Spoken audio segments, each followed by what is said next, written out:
Hits 2:04 a.m. I wake up and see a creepy face outside my window. My psychiatrist, Dr. Albright, tells me that it's a figment of my imagination, that this face is something that my brain has created, manifested to deal with stress. I believed that it was true until the horrifying discovery I made today. Tell me more about the face, she said, leaning forward in the little sofa. You know that painting? The one with the screaming man and the world is melting around him? The Scream, the Munch painting, that's the one. He's like that, but real. He has these fingers, they're impossibly long, pulling, dragging down his skin. His eyes are massive bleeding holes, and his mouth is gaping. Does he have teeth? She asked. No, just gums, I said, then added, they drip. With saliva, I think. Dr. Albright scribbled quickly across her notebook. How does this face make you feel? Scared. Then I smiled a little, more stressed. Jenny grinned back at me. Of course, not angry. No, just scared. Have you tried speaking to it? No, I usually wake up with a panic attack. I repeat. It's almost as if I'm startled awake. The first time it happened, I didn't even notice the face at first. I'd been sleeping with the windows open because it was just so hot, and the AC broke. I paused for a moment to catch my breath. There he was, just staring at me from outside the window. It stares there for about a minute, then turns away and disappears. Jenny paused, her furious scribbling. What happens when you close your blinds or curtains before you sleep? They're always mysteriously open at 2:04 a.m. Even the time I clipped the curtains together. It's worse because I think it can come in if it wanted to, but it seems to prefer messing with me. I think, do you think it's realistic? Jenny looked up from the notebook and asked, the face? Of course not. That's why I'm here. It can't be real. And if I'm seeing things I don't know what to do. I shrugged.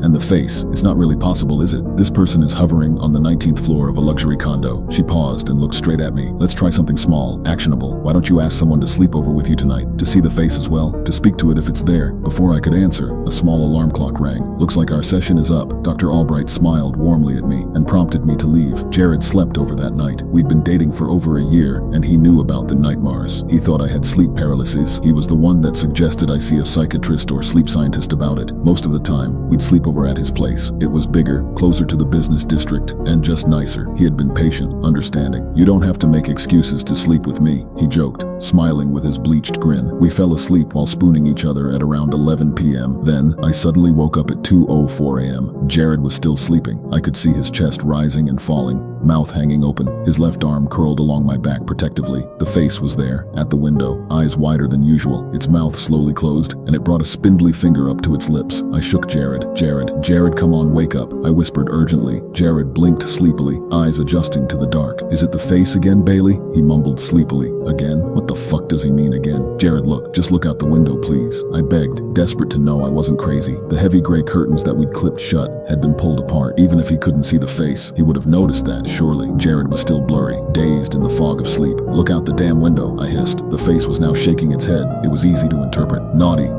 it said. You just couldn't keep your mouth shut. I could tell Jared saw the face too. His eyes were wide with surprise. With his left arm, he pushed me behind him. Stay here, Bailey, he screamed. He flung off the quilt. I stayed in the bed, transfixed. What do you want from us? Leave us alone. Jared didn't even finish the sentence. Using its extremely long fingers, it reached into the window and grabbed him by the sides of his face. I was wrong. It had teeth, rows and rows of teeth. They crunched down on Jared's skull, teeth that locked on, dragging his body through the window. I didn't even scream. I just ran. They found his body the next morning. I was institutionalized into a mental asylum. I was sent there for having a quote-unquote mental condition. They said he had been murdered. This wasn't the work of a monster, just a very sick woman. They said I had psychosis. It was evening when they brought me into the stout yellow building. I recognized it instantly. It was Dr. Albright's office. My heart dropped when she turned the door open. There it was, the face outside the window. Dr. Albright, can't you see that? I didn't kill Jared. You must see that creature, right? I grasped onto her sleeve. It was there, dark voids and an open mouth, beckoning with a spindly finger. The orderlies pulled me off. The bed shuddered in protest as I thumped onto the mattress. Then the door slammed. I sobbed against the metal door, begging, pleading. Her heels clicked as she walked away from the room. Dr. Albright, please, I didn't kill Jared. The face is here, I repeated. I could hear her pause for a moment, then the click, click, click noise as she walked back toward the room. A small window on the door slid open, and Dr. Albright smiled at me. Look out the window, doctor. The face is there. Please believe me. I didn't kill Jared. She beckoned at me to lean closer to the window. Then with a smile on her face, she whispered to me and said, I know.